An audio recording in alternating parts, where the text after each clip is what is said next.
ئاژانسی هەوڵی ڕۆیتەرز لە راپۆرتێکدا لەبارەی دۆخی هەرێمی کوردستانەوە دەڵێت دابەشبوونی هەڵوێستی پارتە سیاسیەکان خەونی سربەخۆیی کورد دەخاتە مەترسیەوە بە بۆچوونی چاودێران ئەو تێڕوانی نەجیاوازانەی لەبارەی پرسی حکومڕانیەوە لە هەرێم هەن وا دەکات کوردەکان نەتوانن قەیران و دابەشبوونی عێراق بخۆزنەوە بۆ بەدیهێنانی خەونی سربەخۆیی.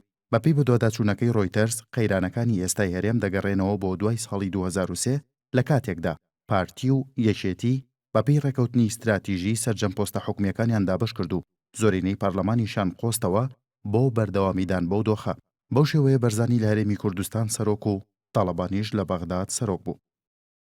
ڕۆیتەرز دەڵێت پارتی ناوچەکانی ڕۆژاوای هەرێمی کوردستان و یەکێتی ڕۆژهەڵاتی هەرێمی کوردستانی کۆنتڕۆڵ کردووە و بە دوو ئیدارە و هێزی ئەمنی جیاوازەوە ئەو ناوچانە بەڕێوە دەبن.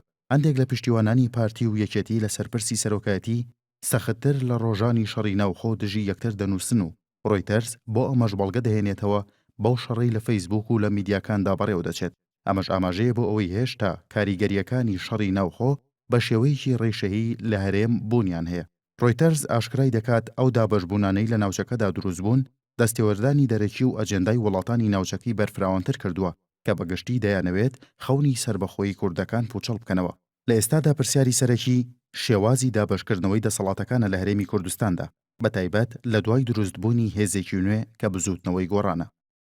لە ئێستادا گۆڕان و یەکێتی و ئیسلامیەکان ڕێککەوتون لەسەر ئەوەی سەرۆکی هەرێم لە بەردەم پەرلەماندا بەرپرسیار بێت و ڕۆیتەرز دەڵێت بەم شێوەیە دەسەڵاتەکانی بنەماڵی بەرزانی لاواز دەبێت. پرۆفیسۆر دلاوەر عەلاءەدین سەرۆکی ئینستیتیۆتی ڕۆژهەڵاتی ناوەڕاست بۆ توێژینەوە ڕایگەیاندووە پارتی زیاتر لە هەر هێزێکی تر لەم گەمە سیاسیەدا زەرەرمەند دەبێت.